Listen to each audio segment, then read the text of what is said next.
Welcome to Prabhas Sharma classes. Student सबका स्वागत है प्रभास शर्मा क्लासेस में। और जैसे कि आज हम अपनी नई डायनेस्टी स्टार्ट करने वाले हैं, क्योंकि प्रीवियस डायनेस्टीज में हमने कुछ देखा था। हमने लास्ट टाइम पर प्रीवियस वीडियोस में हमने चंदेल डायनेस्टी, चंदेल वंश, बुंदेलखंड का, और साथ में हमने परमार डायनेस्टी भी पढ़ी थी, मालवा का परमार वंश। तो आइए उन्हीं डायनेस्टीज को आगे कंटिन्यू करते हैं। जैसे कि आपको दिखाई दे ही रहा है कि हमने बोला था कि आने वाली वीडियो में हम सोलंकी डायनेस्टी या फिर चालुक्य डायनेस्टी को हम पढ़ेंगे। और चालुक्य डायनेस्टी का सबसे पहले सवाल ये उठता है कि ये चालुक्य डायनेस्टी एक्चुअल में थी कौन से एरिया में।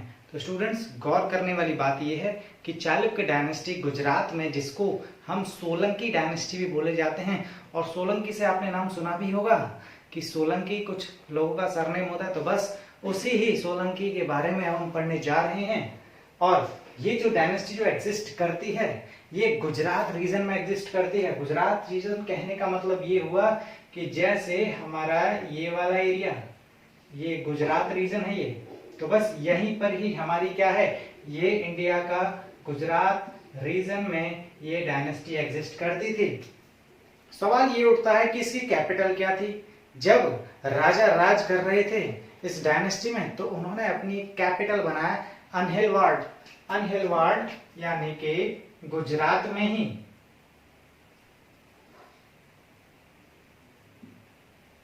इसकी नई राजधानी बनाई राजाओं ने।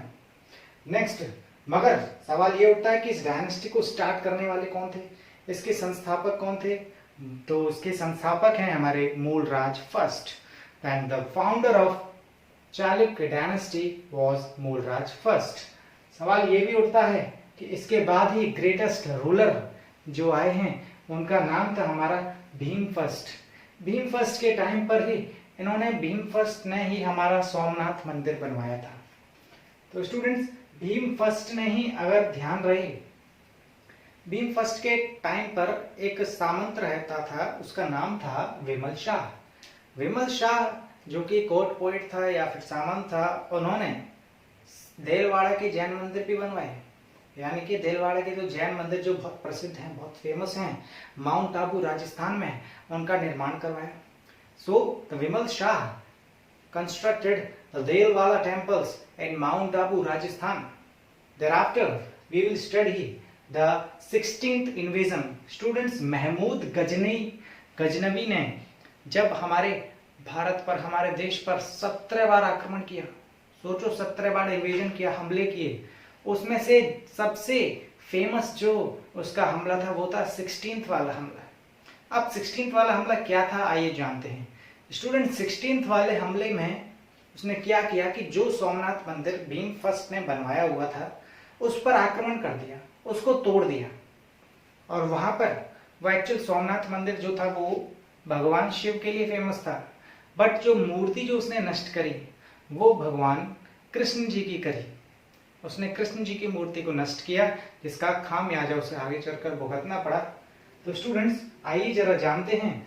इन 1025 AD Mahmud Ghaznavi invaded Somnath temple, जो कि राजस्थान, ये गुजरात में है। गुजरात में सोमनाथ टेम्पल है, जिस पे महमूद गजनवी ने सन की बात करें, ईयर की 1025 में हमला किया। नेक्स्ट, सोमनाथ मंदिर का अब कंस्ट्रक्शन जो सबसे पहले करवाया था वो भीम फर्स्ट ने करवाया था, क्योंकि हमला ही हमले हमारे मंदिर पे हुआ था।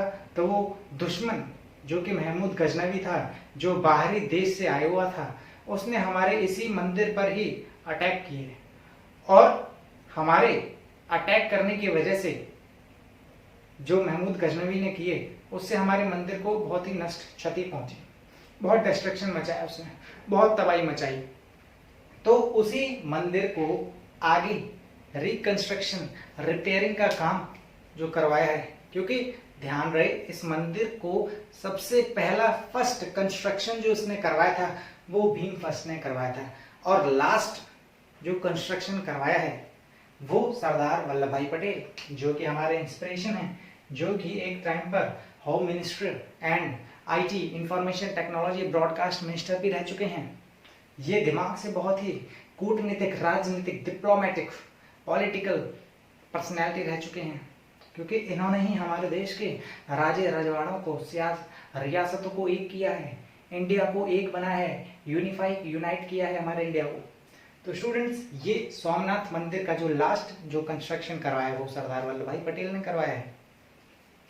उसके बाद नेक्स्ट हम मूव करते हैं लास्ट में। इसके लास्ट रूलर जो रह चुके हैं वो मूलराज सेकंड रह चुके हैं।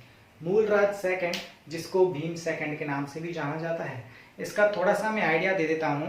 मूलराज सेकंड के टाइम पे स्टूडेंट्स महमूद मोहम्मद गौरी आया था, याद हो मोहम्मद गौरी, वही जिसने पृथ्वीराज चौहान से लड़ाई की थी। बट ध्यान रहे, ये मोहम्मद गौरी की जो लड़ाई हुई थी पृथ्वीराज चौहान से वो 1191 में हुई थी, यानी कि 1191 में उनकी लड़ाई हुई थी और 1192 में पृथ्वीराज चौहान हार गए थे। उससे पहले भी हराया, ध्यान रहे, मोहम्मद गौरी की, क्योंकि मूलराज सेकंड क्योंकि मोहम्मद गौरी एक्चुअल में जितने भी हमारे इन्वेडर्स आए हैं, हमले करने वाले आए हैं, उनकी नजर सिर्फ हमारे देश के मंदिरों पर रहती थी, क्योंकि मंदिर एज अ बहुत ही समृद्ध माने जाते थे, बहुत ही रिच टेम्पल्स माने जाते थे। उनका जो पैसा खर्च किया है, जो खजाना जो मिलेगा, जो सोने चांदी हीरे जवाहरात जो देखने को मिलेगा मंदिर में ही मिलेंगे। तो बस उनकी सबसे पहली नजर ही रहा करती थी हमारे मंदिरों पर अटैक करके। तो इसको हराने वाले मूलराज सेकंड थे। इन्होंने क्या किया, मूलराज सेकंड ने आराम से हरा दिया और इसको बंदी बना लिया, जेल में डाल दिया। बट पिक्चर अभी बाकी नहीं है, पिक्चर चेंज हुई। उसकी माँ के कहने पर, मूलराज सेकंड की माँ के कहने पर उसने छोड़ दिया मोहम्मद गौरी को, क्योंकि अब मोहम्मद गौरी को इतना आइडिया तो पता चल गया था कि भैया अब यहाँ पे हमारी दाल नहीं गलने वाली। तो उसने फिर सीधे सिंध वाले एरिया, नॉर्थ कश्मीर में रवाना हो गया। और फिर नॉर्थ कश्मीर से याद आया, सिंध वाले एरिया से याद आया, तभी कुछ साल बाद ही उसने पृथ्वीराज चौहान से लड़ाई लड़ी। ये कहानी जो है बच्चे वो हमारी 1178 की है, क्योंकि मोहम्मद गौरी की जो मैं कहानी बता रहा हूं वो 1178 की है। इसको बच्चे नोट कर सकते हैं और याद रहे, मूलराज सेकंड ने जब मोहम्मद गौरी को हराया था 1178 में, तो यही सबसे पहली हार थी मोहम्मद गौरी की। क्योंकि अक्सर ऐसा माना जाता है, बहुत सारे लोग सोचते हैं, बहुत सारे बच्चे सोचते हैं कि मोहम्मद गौरी को तो सबसे पहले पृथ्वीराज चौहान ने हराया था। गलत, सबसे पहले मूलराज सेकंड ने हराया था, क्योंकि वहां से उसको पता चल गया था यहाँ पे कुछ नहीं होने वाला है। बाकी 1178, क्योंकि याद करो बच्चे, ये 1178 सबसे पहले आया है और 1191 बाद में आया है। तो सबसे पहली जो हार हुई है वो मूलराज सेकंड के हाथों मोहम्मद गौरी की हार हुई है। प्यारे बच्चे उसको नोट कर सकते हैं जरा। और फिर हम अपने नए टॉपिक, इसके लास्ट 2 पॉइंट लिख के नई डायनेस्टी स्टार्ट करेंगे, पाल डायनेस्टी, जो कि बंगाल में एग्जिस्ट करती थी। उसमें हमने जो पढ़ी थी ट्रिपैट्रिएट स्ट्रगल, त्रिपक्षीय संघर्ष, जो हमने जिसमें 3 शक्तियां उभर कर आई थी, प्रतिहार गुज्जर वंश, प्रतिहार गुज्जर डायनेस्टी, पाल डायनेस्टी और राष्ट्रकूट डायनेस्टी। तो सेकंड जो हम डायनेस्टी अब हम इसमें पढ़ेंगे हमारी पाल डायनेस्टी है, जो कि बंगाल, कुछ हिस्सा झारखंड और बिहार में भी एग्जिस्ट करती थी। तो उसको अब ये नोट कर ही लिया होगा। आइए अपनी नेक्स्ट इस टॉपिक को खत्म करते हैं। सेकंड चीज 2 पॉइंट लेके खत्म करते हैं इस टॉपिक को।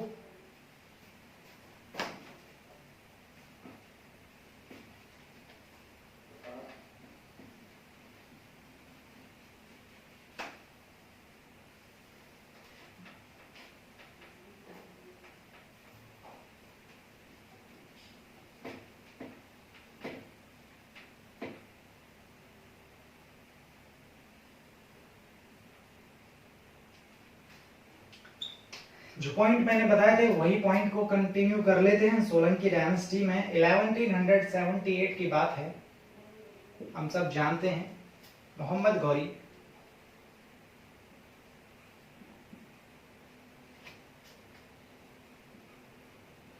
मोहम्मद गौरी ने हमला किया गुजरात के सोमनाथ टेम्पल में। महमूद गजनवी ने किया था, यहाँ पर मोहम्मद गौरी ने सिर्फ अटैक किया है गुजरात। और ध्यान रहे इसी ईयर को कंसीडर किया जाता है क्योंकि मूलराज सेकंड ने इसको हरा दिया था, जिसको भीम सेकंड भी बोला जाता है। मूलराज सेकंड डिफीटेड मोहम्मद गौरी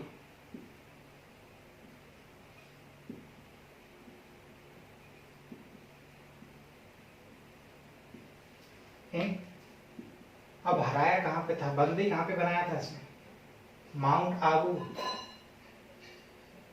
राजस्थान में। और इसी ईयर को, इसी लड़ाई को कंसिडर किया जाता है मोहम्मद गौरी की सबसे पहली हार जो कि हमारे भारत देश में हुई। तो बस सेकंड पॉइंट इसका बनता है, दिस ईयर या this was considered as first defeat, पहली हार ऑफ मोहम्मद गौरी। यही पहली हार का वर्ष था मोहम्मद गौरी का, जहां पे उसे मूंग की खानी पड़ी इन इंडिया। स्टूडेंट्स, इसके साथ ही हमारा चालुक्य डायनेस्टी जो कि एनवाल्ड, जिसकी कैपिटल थी गुजरात में एग्जिस्ट करता था, यहाँ पे हमारा खत्म हुआ। आइए हमारी नेक्स्ट जो डायनेस्टी है वो है पाल डायनेस्टी।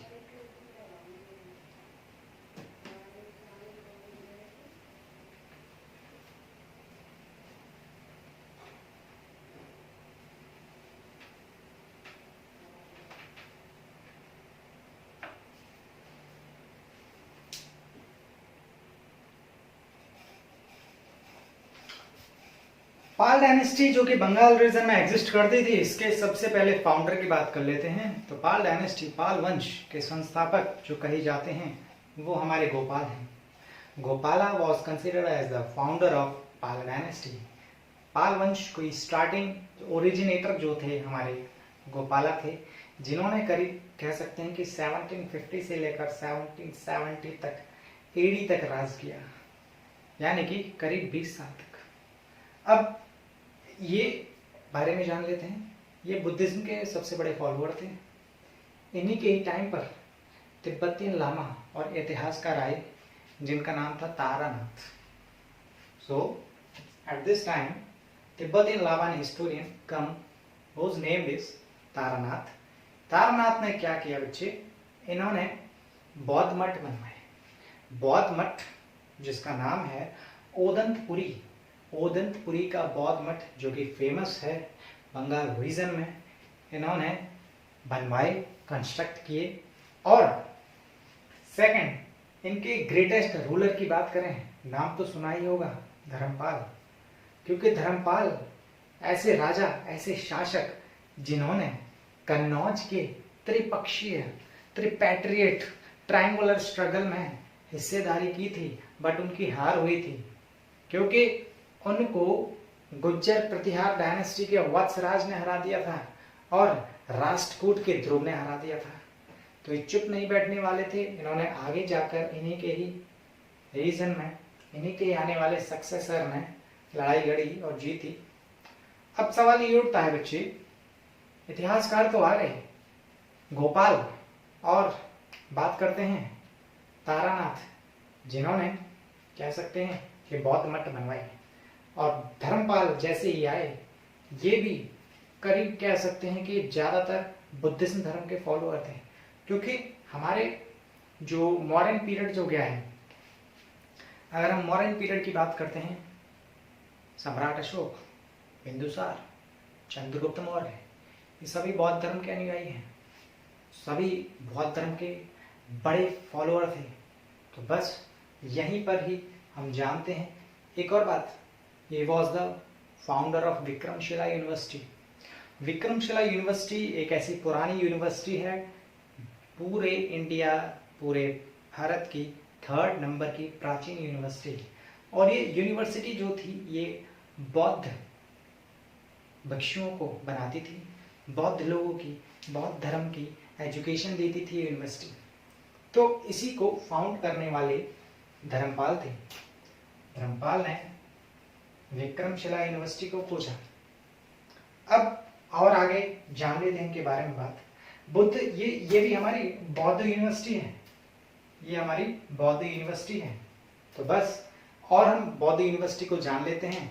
हमारे 3 बौद्ध यूनिवर्सिटी हुआ करती थी, जिनका नाम था तक्षशिला यूनिवर्सिटी जो कि पाकिस्तान में है, जिसकी इंफॉर्मेशन कोई हमें मिली नहीं है कौन इसका फाउंडर था। बट हाँ ये पता है सबसे प्राचीन, सबसे ओल्डेस्ट यूनिवर्सिटी जो कि तक्षशिला थी, जो कि पाकिस्तान में सिचुएटेड है। 2nd नंबर पर आती है हमारी बिहार की बहुत फेमस नालंदा यूनिवर्सिटी। ये भी बौद्ध भिक्षुओं के लिए बहुत फेमस यूनिवर्सिटी हुआ करती है। यहाँ से हमारे ध्यान रहे हुएंसांग जो कि चाइनीज ट्रेवलर थे, यहाँ से उन्होंने अपनी पढ़ाई की थी और बाद में हमारे इंडिया में विजिट भी करी। नालंदा यूनिवर्सिटी बौद्ध यूनिवर्सिटी के रूप में उभर कर आई। और ये 3rd नंबर जो कि हमारी आपको दिखाई दे रही है विक्रमशिला यूनिवर्सिटी, ये भी बौद्ध यूनिवर्सिटी है। तो बस आइए उन्हीं यूनिवर्सिटी को जरा देखते हैं।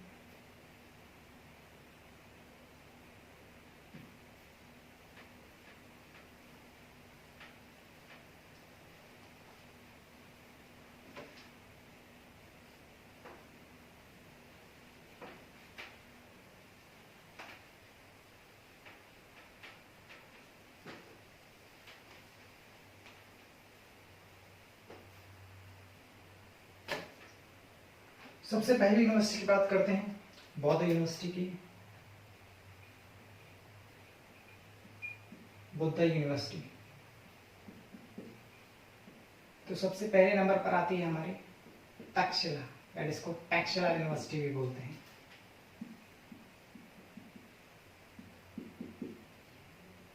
जो कि पाकिस्तान में सिचुएटेड है। 2nd नंबर पर जो आती है हमारी नालंदा यूनिवर्सिटी जो कि बिहार इंडिया में है। और 3rd नंबर पर हमारी यूनिवर्सिटी आती है बच्चे विक्रमशिला यूनिवर्सिटी। ये भी हमारे इंडिया में आती है, बंगाल रीजन में। अब सवाल ये उठता है कि जब हमारा ट्रायंगुलर स्ट्रगल चल रहा था कन्नौज के लिए, तो धर्मपाल को हराने वाले गुजरात प्रतिहार डायनेस्टी थी, प्लस साथ में राष्ट्रकूट डायनेस्टी थी। इसी पॉइंट्स को हम नोट करते हैं। आइए जरा देखिए।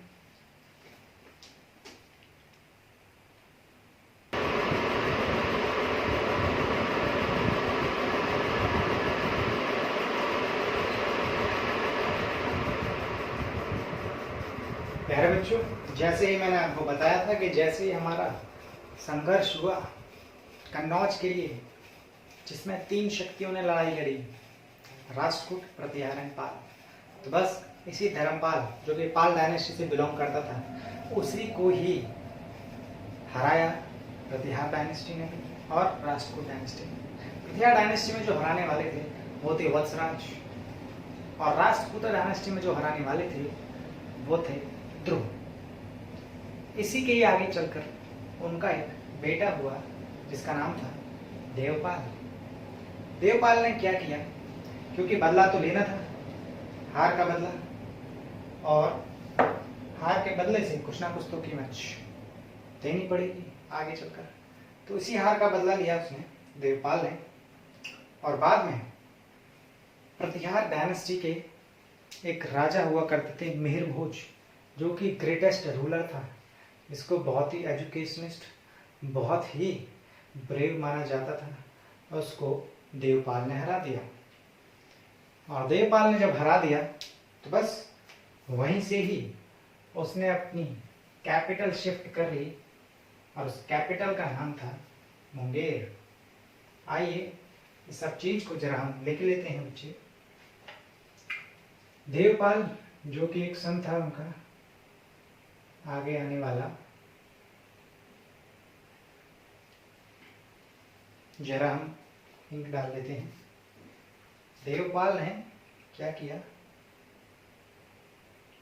रूलर को हराया, प्रतिहार डायनेस्टी के, बस उसी रूलर का नाम था देवपाल। डिफीटेड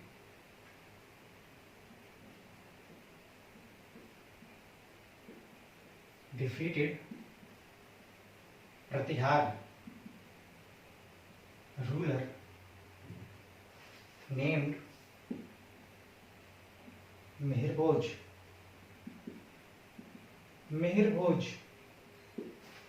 को उसने हरा दिया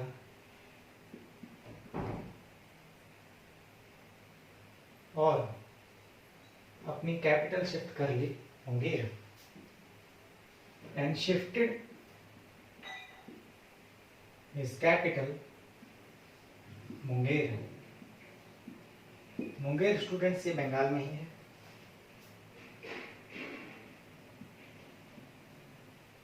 अब पॉइंट आता है बच्चे टाइटल। अब देखो इसने जीत तो लिया था, हरा दिया था प्रतिहार डायनेस्टी के रूलर को, मिहिरभोज को, तो लोग इसको उपाधि भी देंगे, इसको टाइटल देंगे।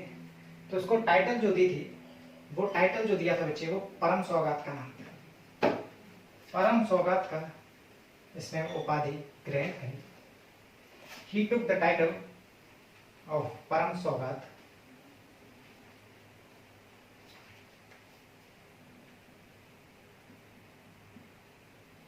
टाइटल कौन सा दिया गया था, परम सौगात का,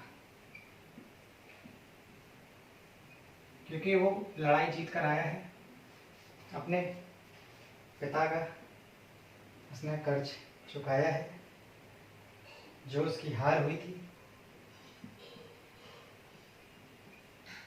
परम सौगात के नाम से इसको उपाधि मिली और इसी को ही आगे चलकर इसने इलेक्ट किया। ही इलेक्टेड, इसने अपने नाम सुना होगा नालंदा यूनिवर्सिटी। तो नालंदा यूनिवर्सिटी में इसने एक इंसान को इलेक्ट किया जिसका नाम था वीरदेवा। ही इलेक्टेड वीरदेवा,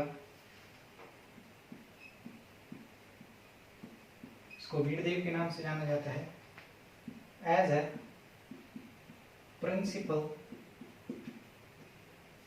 ऑफ नालंदा डायनेस्टी। प्रधानाचार्य के पद के लिए देवपाल ने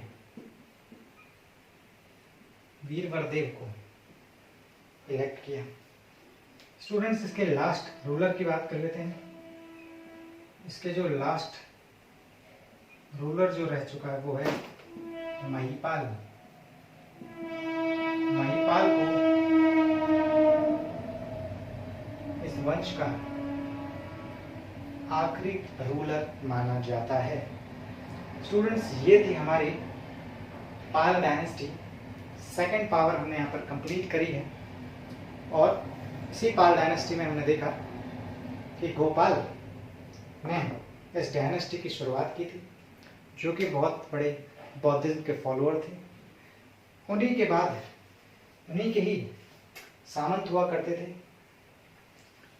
और आगे चलकर धर्मपाल भी आए। तिब्बतियन हिस्टोरियन जो थे हमारे इतिहासकार तारानाथ, इन्होंने बौद्ध मठ बनवाए। बौद्ध मठ कहने का मतलब ये है कि सर विहार, विहार क्या होता है, बौद्ध मठ और विहार बनवाए। विहार होते हैं रहने के आवास, रहने की जगह, जहाँ पर बौद्ध भिक्षु हमारे संत लोग रहते हैं, उस जगह को विहार बोलते हैं। मठ ये जगह हुआ करती थी जहाँ पे लोग रहते थे, जैसे आज के टाइम पे आश्रम हुआ करते हैं, ऐसे ही बौद्ध धर्म के लिए मठ वो जगह है जहाँ पर बौद्ध भिक्षु, बौद्ध भाई रहते हैं। उसके बाद ही उसका बेटा आया देवपाल, उसने अपने पिता की हार का बदला लिया और प्रतिहार डायनेस्टी के मिहिरभोज को हरा दिया। मिहिरभोज को हराने के बाद ही उसने अपनी कैपिटल शिफ्ट करी मुंगेर, जो कि बंगाल में है, और कैपिटल शिफ्ट करने के बाद ही लोगों ने उसे उसकी उपाधि दी परम सौगात के नाम से, तो वो परम सौगात के टाइटल से जाना जाने लगा। आगे चलकर इसने क्या किया, इसने एक वीरदेव नाम के शख्स को नालंदा यूनिवर्सिटी के प्रिंसिपल की फॉर्म में नियुक्त किया, इलेक्ट किया कि भाई अब ये इंसान ऐसा है जो नालंदा यूनिवर्सिटी बौद्ध धर्म की जो यूनिवर्सिटी थी, जो एजुकेशन देती थी, जो शिक्षा दिया करती थी बौद्ध धर्म की, अब ये इंसान उसको चला सकता है। तो उसने नियुक्त किया, रिकमेंड किया।